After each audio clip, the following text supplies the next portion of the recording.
So I got something pretty cool to look at today. The other day on Facebook, Regal Robot teased that their next concept maquette would be none other than the Rancor, and that is my favorite beast in all of Star Wars. So I reached out to them immediately and asked if they would sell one to me early so that I could show you guys what you'll be getting for your money.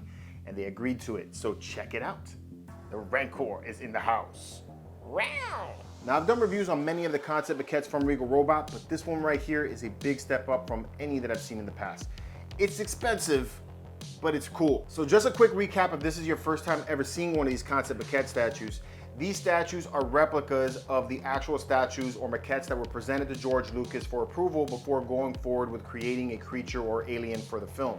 Regal Robot has access to these statues through the Lucasfilm archives, and they make really good, accurate replicas of those statues.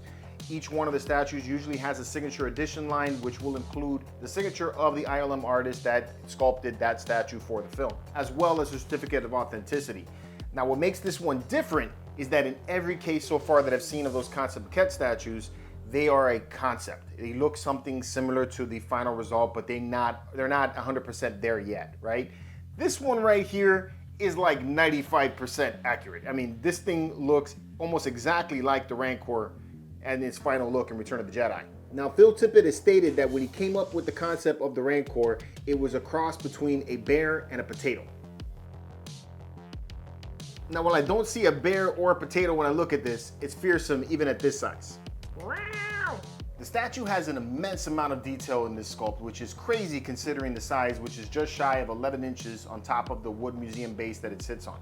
There's a ton of cross-hatching, dimples, and lines giving it the Rancor's signature thick hide look, which reminds me more of like an elephant. The arms, the face, the armored hide, even the posture seems to be almost exactly what we got in Return of the Jedi. I mean, if this was supposed to be a rough idea of what it was supposed to look like, that was one hell of a thought. And if the sculpt is not impressive enough, I think I like the paint even more than my big Rancor. There's not just different shades of browns on the skin, but I also see hints of yellow, green, and even purple hues, which accent the statue very nicely. So if you missed out on Regal Robot's original 1:1 scale replica of the puppet or Sideshow's massive beast, this is a really great chance to own a Rancor of your own. Also, it's lineage to the original ILM sculpture, if that means anything to you. Now, as I stated before, this doesn't come cheap. At $1,299 for this version and $1,699 for the Legacy Edition, which comes with artwork from Phil Tippett as well, this is on the extremely expensive side.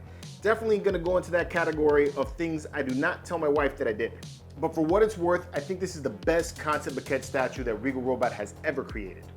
But the question remains, will you be buying it? Let me know in the comments. May the Force be with you.